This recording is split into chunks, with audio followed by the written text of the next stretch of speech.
2026 சட்டமன்ற தேர்தலில் அதிமுக தலைமையிலான தேசிய ஜனநாயக கூட்டணியில் அன்புமணி தலைமையிலான பாட்டாளி மக்கள் கட்சியும் இணைந்துள்ளது. இதற்காக சென்னையில் உள்ள பழனிசாமியின் வீட்டிற்கு அன்புமணி நேரில் சென்று ஒப்பந்தத்தில் கையெழுத்திட்டு ஒப்பந்தத்தை உறுதிப்படுத்தியிருக்கிறார். இது பற்றி ஜெம் தொலைக்காட்சி வழங்கும் சிறப்பு செய்தி தொகுப்பை தற்பொழுது பார்க்கலாம்.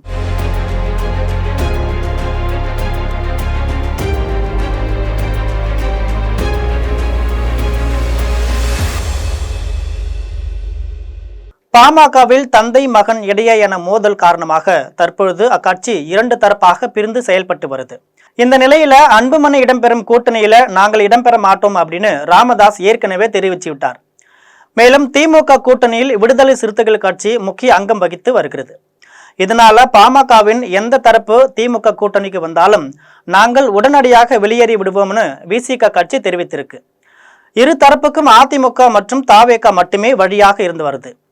இந்த நிலையில யார் அதிமுக கூட்டணியில் முதல் நபராக இணைவது என பாமகவின் இரு தரப்பும் போட்டி போட்டதாக சொல்லப்படுது. இந்த நிலையில முதல் ஆளாக அன்புமணி தரப்புல அதிமுகவில் இணைந்து கூட்டணியை உறுதி செஞ்சாங்க. தொடர்ந்து அதிமுக பாமக தலைவர்கள் கூட்டாக சேர்ந்து செய்தியாளர்களை சந்தித்து பேசினாங்க. அனைத்து ஊடக நபர்களுக்கும் பத்திரிகை நண்பர்களுக்கும் காலை வணக்கம்.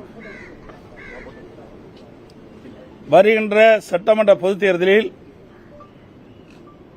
ஏற்கனவே அனைத்து இந்திய அண்ணா திராவிட முன்னேற்ற கழகம் பாரதிய ஜனதா கட்சி கூட்டணி அமைக்கப்பட்டு விட்டது.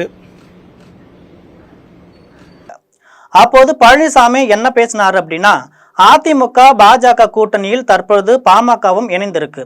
மொத்தமாக எத்தனை தொகுதிகளில் போட்டியிடுவது என எங்களுக்குள் நாங்கள் முடிவு செய்து விட்டோம்னு, எங்களது வெற்றி கூட்டணியில் மேலும் பல கட்சிகள் இணைய இருக்கிறதால எங்கள் கூட்டணி பெருவாரியான இடங்களில் வெற்றி பெற்று அதிமுக தனி பெரும்பான்மையுடன் ஆட்சி அமைக்கும்னு தெரிவிச்சிருக்கிறாரு. அதுக்கப்புறம் பாமக தலைவர் அன்புமணி என்ன பேசியிருக்கிறாருன்னா, கிராமங்கள் முதல் நகரங்கள் வரை திமுக மீது மக்கள் கடும் கோபத்திலையும் ஆத்திரத்திலையும் இருக்காங்க.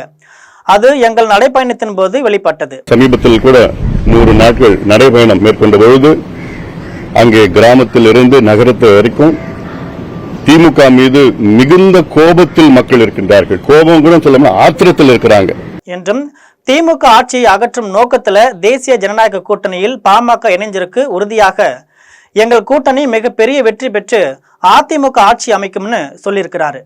இது போன்ற அரசியல் செய்திகளை தெரிந்து கொள்ள ஜெம் தொலைக்காட்சியுடன் தொடர்ந்து இணைந்திருங்கள். வணக்கம்.